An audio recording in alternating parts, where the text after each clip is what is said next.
estando na oportunidade, falar sobre o ocorrido. O que fez prontamente este advogado? Ingressou com a medida cabível, que é justamente uma justificação criminal. Dito isso, como forma preliminar, entende esse defensor que é o caso de se admitir a presente revisão criminal. Inclusive, no próprio parecer do Ministério Público, há o conhecimento parcial em relação à sua admissibilidade no que tange à produção da prova nova. No entanto, também há uma outra matéria, qual é trazida a este tribunal, que envolve a dosimetria da pena.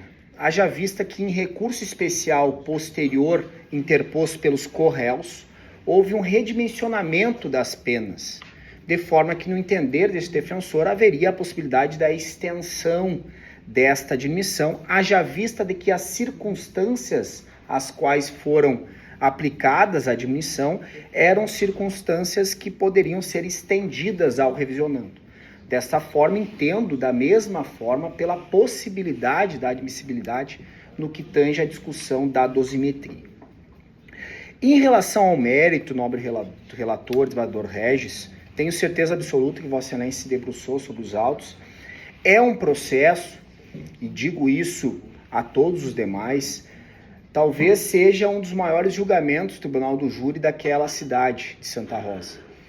Justamente porque envolveram 4 vítimas. Um processo qual teve, num primeiro momento, uma impronúncia de 2 réis, os quais seriam as supostas mandantes dos fatos. Posteriormente, se abre uma nova investigação onde se chega a pessoa do revisionando como um suposto intermediário. E aí as coisas acontecem, há uma instrução processual, o Tribunal do Júri, há uma condenação.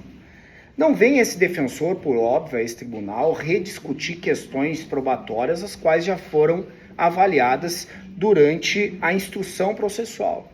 Por óbvio, nós estamos em uma matéria de revisão criminal.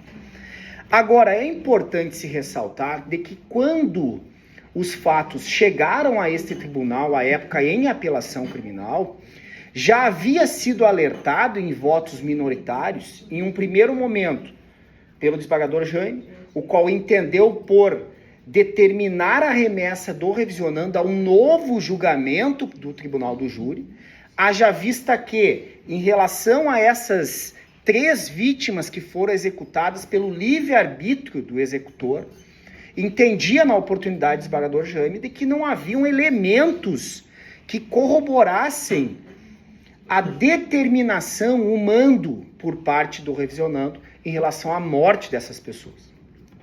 Posteriormente, em embargos infringentes, essa tese ela ganha uma força, já visto o voto do desembargador Luiz Melo Guimarães, o qual também concordou com esta tese levantada para que fosse remetido novamente o revisionando a julgamento, especificamente em relação a essas 3 vítimas. E por que é importante este contexto introdutório?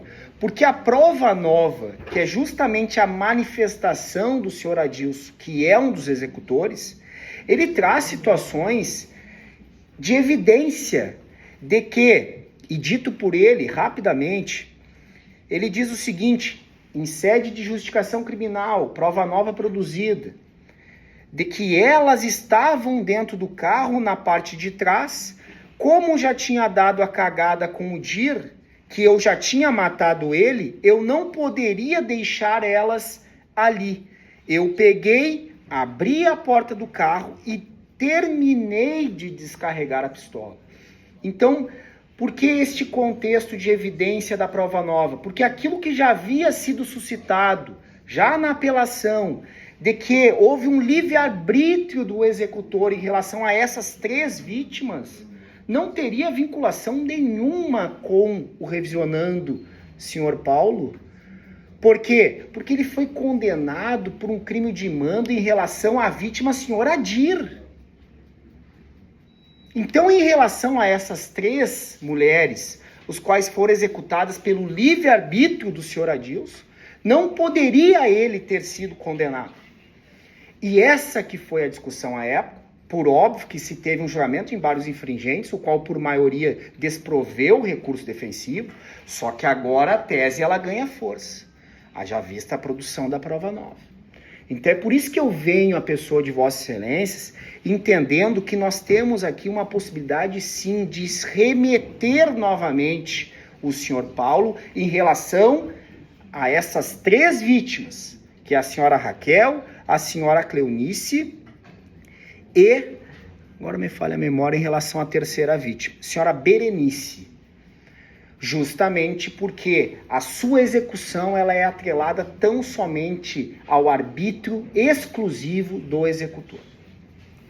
Dito isso, nobres julgadores, não querendo cansá-los, em relação às demais teses, a segunda tese alternativa que envolve a dosimetria da pena,